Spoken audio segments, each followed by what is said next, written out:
On today's show, is Taylor Hendricks the perfect fit for the Mavericks at the 10th pick?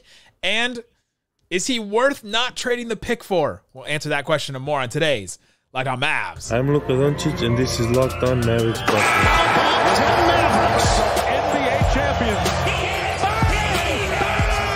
It's good, and the Mavericks have won the game! If you don't believe, you shouldn't be here. Loyalty never fades away. And welcome. You are locked on to the Dallas Mavericks. My name is Nick Angstadt, media member and NBA channel manager for the Locked On Podcast Network, your team every day. Thanks for being part of the show, making Locked On Mavs your first listen every day. Join the Raccoon Squad, be an everydayer, and subscribe or follow for free. Just search Locked On Mavericks wherever you get your podcasts or on YouTube. But the best way you can help us grow the show is to listen every day and to comment anything below. Let us know in the comment section. Is there anyone you would take over Taylor Hendricks with the 10th pick? We'll be talking all about him. We're doing our draft profile today on Taylor Hendricks out of UCF. We're talking all about him and if he's worth the Mavs not trading out. We've been pretty big proponents about the Mavericks trading this pick, but is Taylor Hendricks worth not doing it? If you want to support the show, text us, get text alerts from us on Mavs rumors and more stuff throughout the offseason. Subscribe to our subtext. Click the link in the description below. And joining me, as always, my co-host, writer, contributor at Mavs.com. The Draft Digest duo, the one we're thinking, what you got for me, Isaac Harris?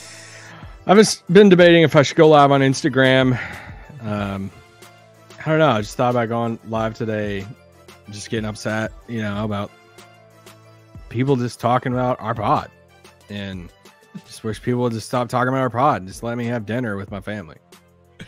Kyrie Irving did go live today on Instagram. I watched pretty much all of it, and shout out to you. Was able to, a lot of people did.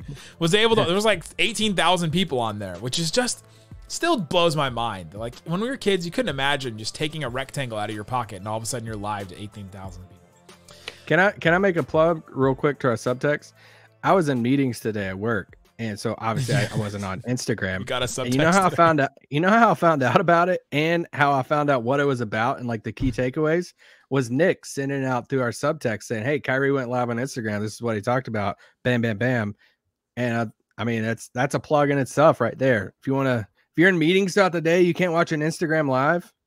Sign up for our subtext. I'll watch it for you, and I'll send you a text. Exactly. I'll send you a text afterwards, so subscribe to our Instagram subtext. reporter himself, Nick Angstadt. But he basically just said he's frustrated with the talking heads, the TV people talking about what he wants to do and definitively saying they know what he wants to do. He said he doesn't know what he wants to do yet. So that's pretty much all that it is. He doesn't know. He hasn't made a decision on free agency, at least according to him, on it. He also mentioned that his new shoe deal is going to come out soon. There's another report that like Adidas and Puma are looking at him now, but he said that his deal would like change the shoe like game or like change what people think about a shoe deal. So Fat Farm is coming back, baby. I don't know, FUBU deal. Like I don't know what it is, but his shoe deal, it sounds like it is coming soon. So we'll see what happens with that. But nothing really to report on the Kyrie front except for he doesn't know what he's going to do yet.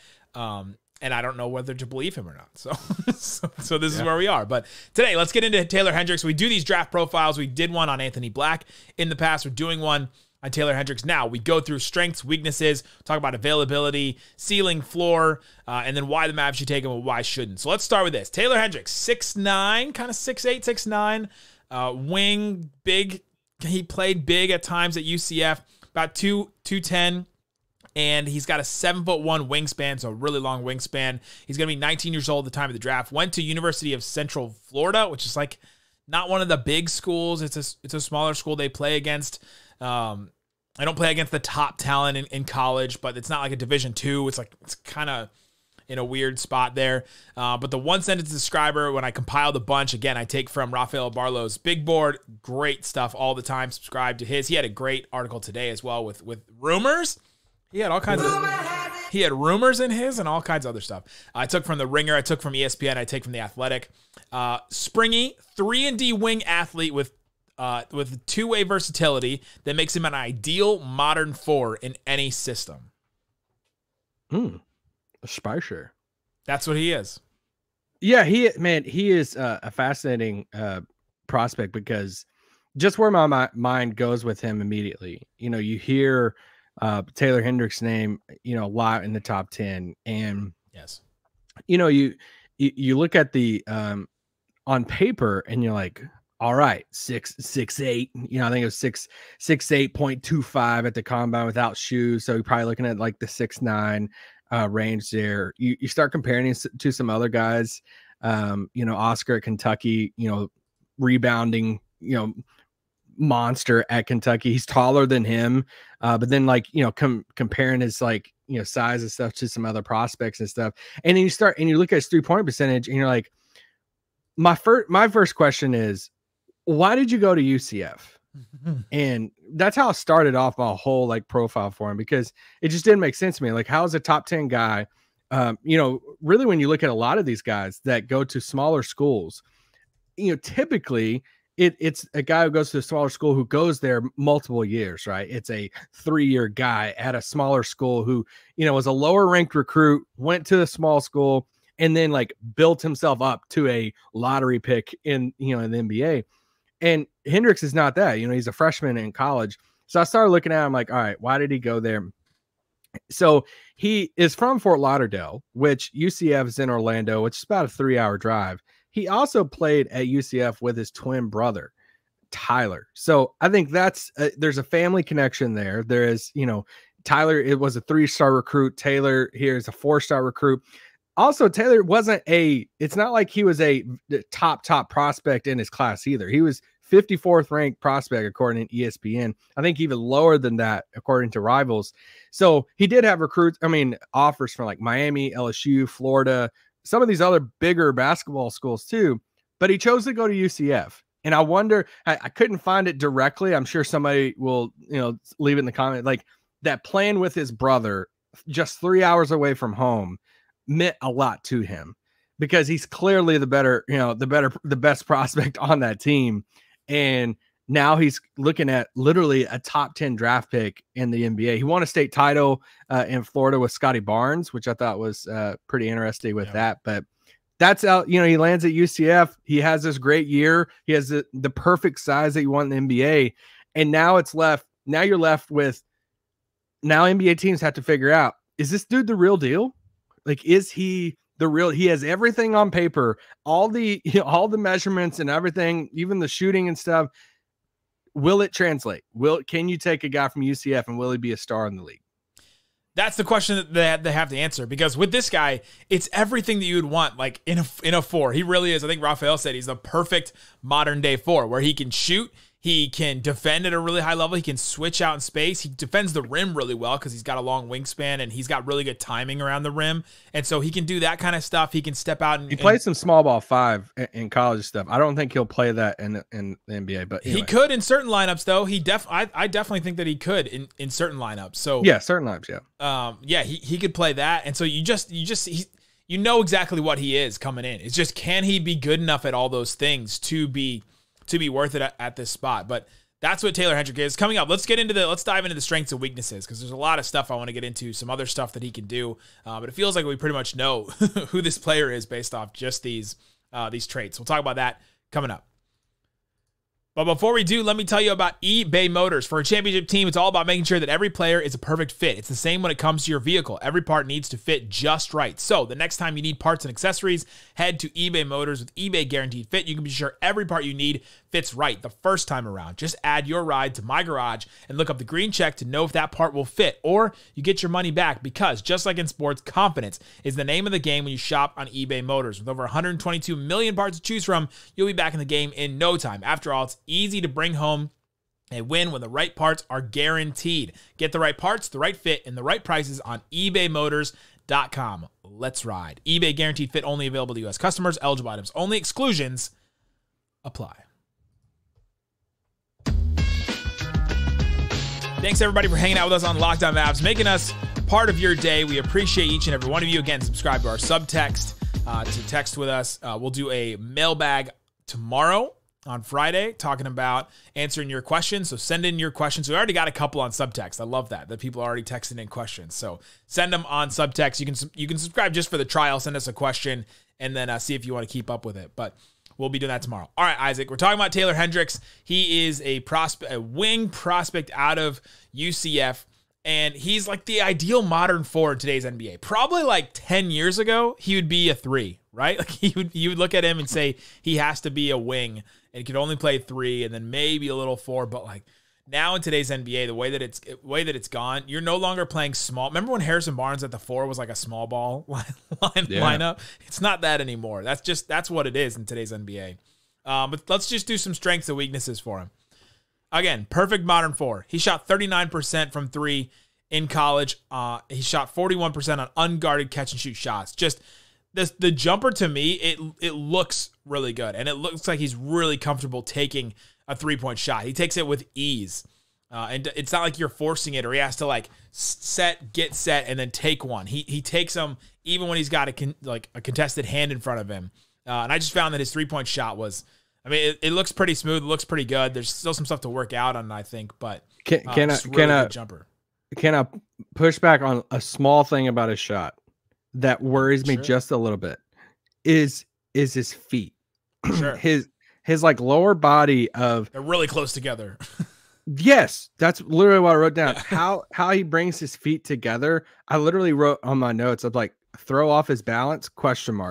Like if he doesn't get the perfect set, feed on a shot. And we know so much about like shooting out, sidestep threes, pump fake, sidestep, taking a 3, stuff like that. Like you got to do.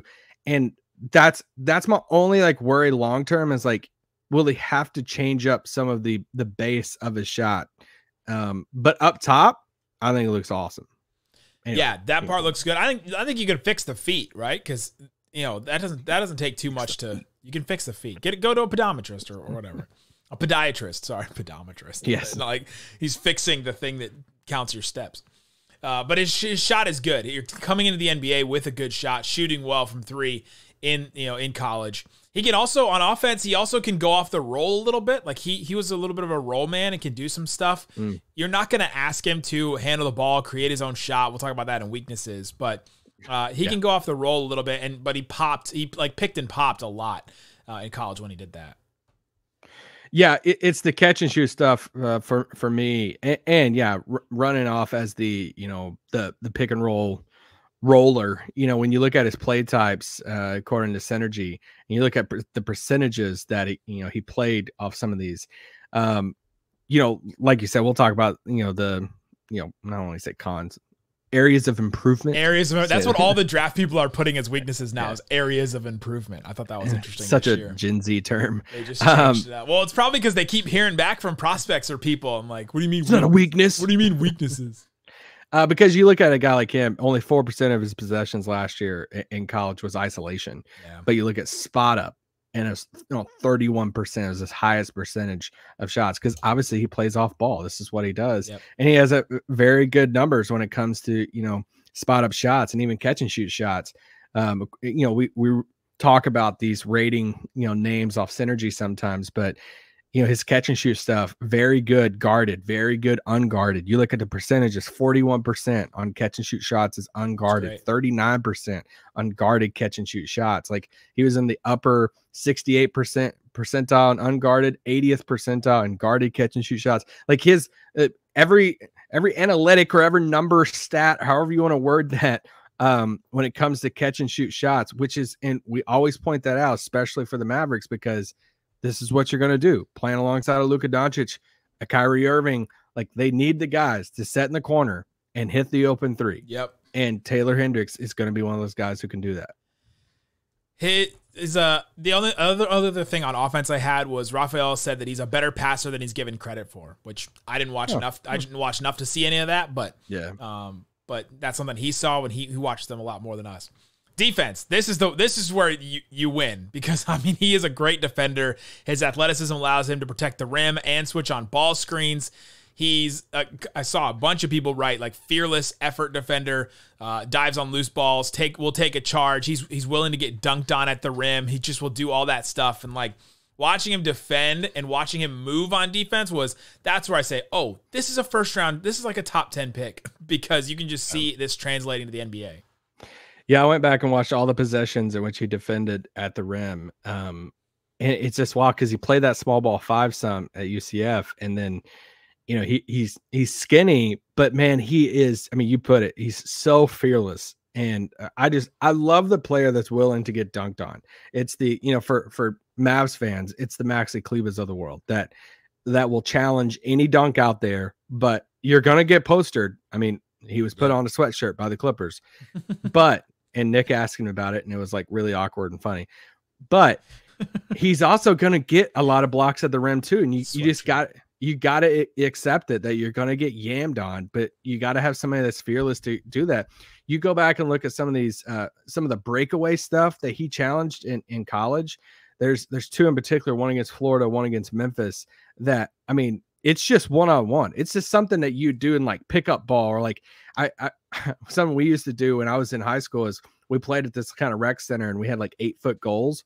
And so it's basically dunk ball, but like we played legit scrimmages, and I mean, we're like full court. It was a lot of fun, but in between games, we would just do straight up 1 versus 1, one guy underneath the goal, the other guy coming in, and it's like you win. It's like an Oklahoma drill. Yeah. And it's just awesome, and he like took on that challenge. There's so many of these. Yeah. I mean, you guys can look up. There's so many of these breakaways that, I pointed out the Memphis and Florida one, that it's just 1 versus 1. I'm going to go up. You're going to go up. And this dude's like blocking dunks and everything. Like, you can't praise his defense, his energy, and all of that enough. Yeah. His motor and the energy that he gives. That's the type of stuff. It's like Josh Green. Like, we used to point out this past year, like how much that stood out, for Josh Green, that when Josh Green got on the floor, it's like, dude, this dude's like trying so hard. Like, Taylor Hendricks is going to stick out. If he's a Maverick, he's going to stick out so much because he's just going to win fans over by busting his butt out there. Let's move to the weaknesses. Weaknesses, it's a little hard because you know what he is. Like, you're not going to ask him to do some of these things that you would call weaknesses. Like, he's not a ball handler. He's not going to create his own shot or get his own shot. Like, anytime I watched him try and create a shot or try to dribble out of something, it looked really awkward. And you're not asking him to drive to the rim or anything. Like, finishing around the rim was something Raphael put, and I was like, yeah, but you're not really asking him to do that. So I put that on there because you do want a guy, like, you do want a guy. That was one of the things that Dorian had to get better at. Yes. Is, pump fake and get to the basket. That's what Reggie Bullock tried to get better at this year. And you saw Reggie by the end of the season, he was actually doing that a little bit more. You got to at least have that under your belt at some point, or people are just going to just play you off the line and say, dude, I'm going to dare you to, to get to the basket. And his at rim numbers for being 6'9", his at rim numbers and percentages, they're not great unless he's dunking. So, but that is an area he's got to get better at. For sure. I think at a certain point you have to add that, but you're not asking him to do that early on. But yeah, he's not. And then, like, the biggest thing I think he's going to struggle with is the biggest thing that's going to hold him back from being like a top 5 pick or whatever is he's just raw and unproven, and you just don't know with the level of competition he played at. Like what we were talking about at the beginning, UCF doesn't play against the top college talent. They play against probably like the second level of college talent in Division I. There's so many teams out there that you can just take in. So his conference, what is it, the American AAC, the American Airlines Conference?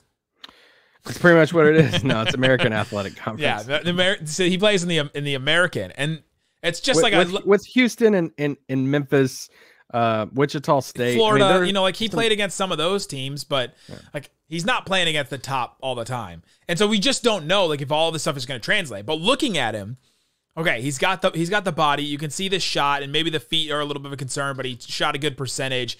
You can just see the athleticism and all that. Like, that will translate. It just won't be as good as early, but that's still a big question mark. Is it all going to translate? Yeah. I have nothing to add to that. You have no more weaknesses? No, I mean, you said it. I mean, for me, it's the stuff around the rim. I got some hesitancy about his feet on the shot. Yeah. It's there's really no isolation, handle, shot creation, which you don't really ask a ton of, but you're eventually going to need. And it's just, he is a little bit of the unknown. So you're taking a chance when you take him that high, but it's kind of part of it because it's exactly what you want on paper. Coming up, is he available for the Mavericks? Should the Mavericks keep the pick if he's there for them? Talk about that and more coming up. All right, Isaac Harris, we're talking about Taylor Hendricks and his draft profile. We talked about strengths and weaknesses. Let's talk about his availability. I go through all these mock drafts and see if he could be available for the Mavs. Before the lottery, I felt like before the draft process really started, I felt like he was there for the Mavs, and a lot of people had him at 10. ESPN mocked him at 10. Now, after this process, after the combine, Raphael has him at 6, the Ringer has him at 7, and the Athletic has him at 6. So he may be just out of reach for the Mavericks because it seems like he's a riser right now, according to mock. So he may not be available for the Mavs, but let's do ceiling and floor for him.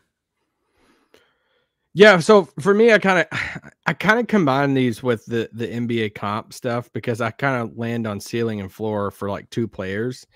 Can we do comps first and then we'll do like ceiling floor? Sure. Do whatever you want. Because it kind of spoils what I say. Okay, I'll just do ceiling. You're good. Floor. Go ahead. No, ceiling floor. I have his ceiling a Pascal Siakam. Wow. I have his floor at a Robert Covington. Floor, I had Robert Covington as one too, as like a floor. If I'm talking about his floor is like he's forced into a bigger role earlier than he's like ready for. And he looks really bad early. Like imagine if he got picked up by Houston. Like Jabari Smith Jr. this year. Like Jabari Smith, I think is a comp for him in some ways. And I think if he got forced into that role where he's like, okay, you are a featured guy in this, so we want you to get your own shot, and there's not really anybody that's going to create a shot for you, and you're our best. Kind of like Tari Eason. You're our only defender. You're our only defender. So go out there and guard. Like he would just look bad early, and it would take a little bit longer for him to figure it out. His ceiling, I think, is just like the highest end role player, like Aaron Gordon level of like role player. I'm not saying he's that style of player, but that type of player where you can just see him. Oh, he's a starter on a championship team. You can see that from his game. Yeah. I like the Aaron Gordon comp. Aaron Gordon's probably a little thicker now, but I mean, yeah, that's what I'm saying. Not style of play, but there were a bunch of names I wrote down. Like I wrote down Pat Williams, the 2 Florida State guys that, got drafted in the top 10, Pat Williams, Jonathan Isaac, that, Isaac's a good one. Yeah. That, just similar frame. But I think Hendricks is probably the better shooter. Defensively, he made me think of Jared Vanderbilt. Now, he can't be Jared Vanderbilt because Jared Vanderbilt can't shoot as well, so he's Jared Vanderbilt with a 3-point shot. But all the stuff around the rim, like his ability to block shots and stuff, like that's Jared Vanderbilt to me. And I see that. I see that in his game. I wrote down Jeremy Grant, but don't love this comp. The Ringer had Jeremy Grant, and I don't like that either because Jeremy Grant can like get his own shot. And, he can, yeah. That's why I think that's the ceiling, the Siakam Jeremy Grant of. He would just have to add so much offensively to get there to be that. I wrote down Jalen McDaniels, and then I wrote down Jeff Green. The Ringer had Jaden McDaniels. I think that's a great one. Like a younger Jeff Green, OKC Jeff Green, Boston Jeff Green. Yeah. Jeff Green probably do a little bit more. But you know what's a sneaky one though? Dorian. He's 1 inch shorter than Jaren Jackson Jr. He's got his wingspan is like 4 inches shorter, so you got to take that into consideration. That's why he's not like a center. Jaren can actually dribble though. Sure, but I'm just saying if you're taking the aspects of his game, I think Jaren Jackson Jr. could be a comp, and just that he's a 4 version instead of a 5. Yeah. And then I had one more. I try to do like one past player to see every time. He's Denver Paul Millsap. You remember when Denver Paul Millsap like had his shot at that point? He was like a full-time 4 at that point. He was still a good defender, good rebounder, but he was kind of just like a 3-point shooter at that point. Could he be like a Andre Karolinko? That's an interesting one. AK-47. Yeah. Anyway. Yeah, but those are his comp. Future role, I think he's a starting 3-4 and then sometimes a small ball 5 for like the next 10 plus years. I mean, you can see. Yeah, I got him as starting 4. Yeah. Small ball 5. Rotation fit for the Mavericks. He might start at the 4 at some point during his rookie year. I think he would come off the bench. But yeah, I mean, he would immediately join Maxey as like the 2 guys who, could play the 4 and all of that. Yeah, I think it's not like he's starting off the bench for sure, but at some point I think he would start to force more than what Anthony Black would, because we did his last time. I think he would force. Should we start him? Are we sure? Like, we're better when he's on the court. The roster impact, this is kind of the same. He really boosts your wing depth and he adds size to it. This is something the Mavs really need, is like another wing that can guard some bigger wings. And I think he could do that more than some of the other guys that we've looked at. He would kind of make it a bullpen with the, Reggie and Josh taking the smaller guys. Yep. Him and Maxey. I mean, really, him and Maxey are kind of similar in that realm of they can hit threes, they can protect they can switch off a little bit. I do want to see him more on smaller guards. That's the one area of like film stuff that I haven't like. And just better guards, because the guards that he played against in college and the guards he's going to play against in the NBA like none of these guards that he's playing against are going to get drafted, so they're miles apart. So you want to see that to know that he can switch really well. That's why he like leaned more towards the Maxies instead of the Reggies and Joshes. Yeah. Is he protects the rim fearless like Maxey does. I'm picturing some of those like Maxey chase down blocks in transition, like Taylor Hendricks is going to do stuff like that, and they can both hit the three. So in simpler terms, it would be much nicer to have a younger version and another version of Maxey on this roster. Very true. Yeah. And Maxey insurance if he gets hurt or whatever. But yeah, at the end, we always answer, why should the Mavs take him? Why shouldn't they take him? To me, I think they take him if he's there, because I don't know if he's going to be there, but I think they should take him if he's there. Yeah, I mean, why should the Mavs take him? I put because they need another Maxey that's healthier and younger. I mean, there's a reason why we've loved Maxey's fit on this team for so long, and those unique things that Maxey can do at his size, at that 6. Maxey's a little bit bigger than him, but what Maxey can do at his size is such a unique trait. Yeah, so I think that's why the Mavs should take him. It's harder to say, hey, if he's there at 10. You take him, because there's so much stuff that factors into that as far as like what trades are on the table, but outside of trade, let's just say you're going to pick somebody. None of the trades are good, and you're like, all right, we're going to pick somebody. If he falls to you at 10, you take him. If there's no trades on the table, yes, I'm still in the camp of you should trade back, get an asset that's a win now, still bring a younger guy onto this team. But if there's no other trades out there, then yes, there's a handful of the guys that I would take at this spot, and Taylor Hendricks is one of them. So one of my questions is, I think it gets tricky. Where does Hendricks rank with some of these other guys in that category? That's where it gets tricky for me. Like Anthony Black, him, Whitmore, Jarris Walker, Grady Dick. Who else? Say what? Just naming everybody around there. Granny what? The Granny. So at this point, you wouldn't say that, okay, it's the 10th pick. You've got some trades on the table, but you're not feeling great about them, and you have Taylor Hendricks falls to you. Is that worth not doing a trade to get Taylor Hendricks?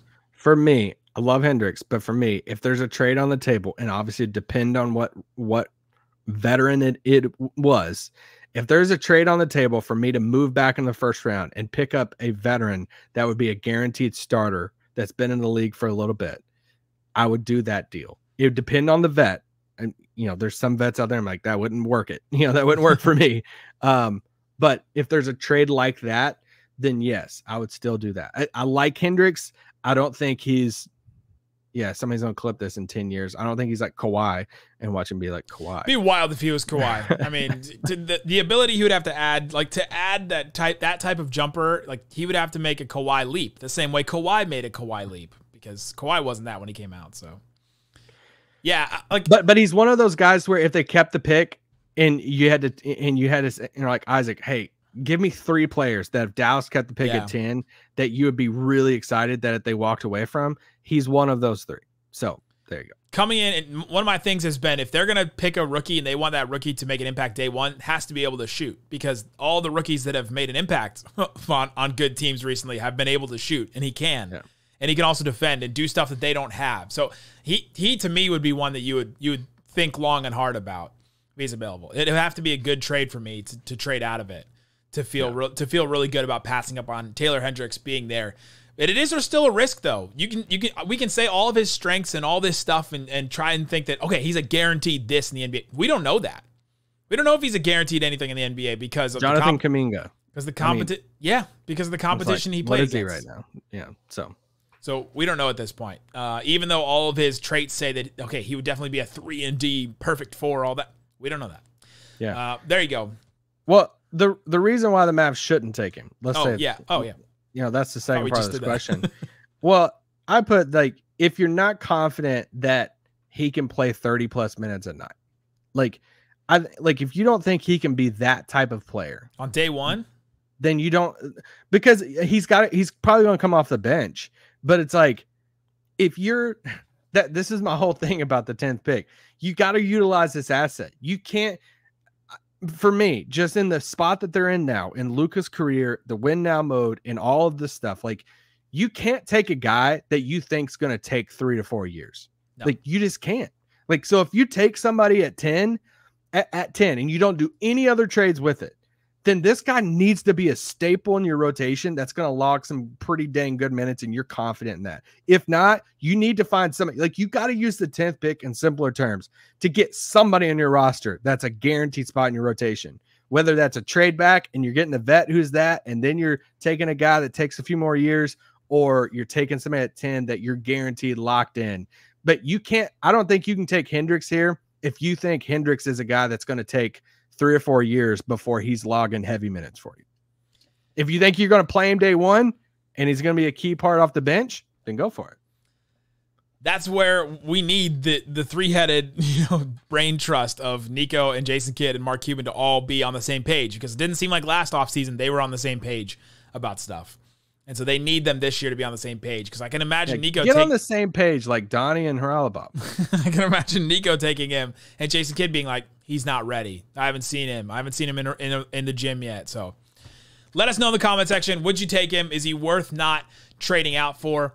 Let us know there. Tomorrow we'll be back with our mailbag. So send in your questions via subtext. Click the link. You get to subscribe to the trial if you just want to send in a question, and we'll answer on tomorrow's show. Guys, thanks so much for listening to Locked On Mavs. Peace out. Boom.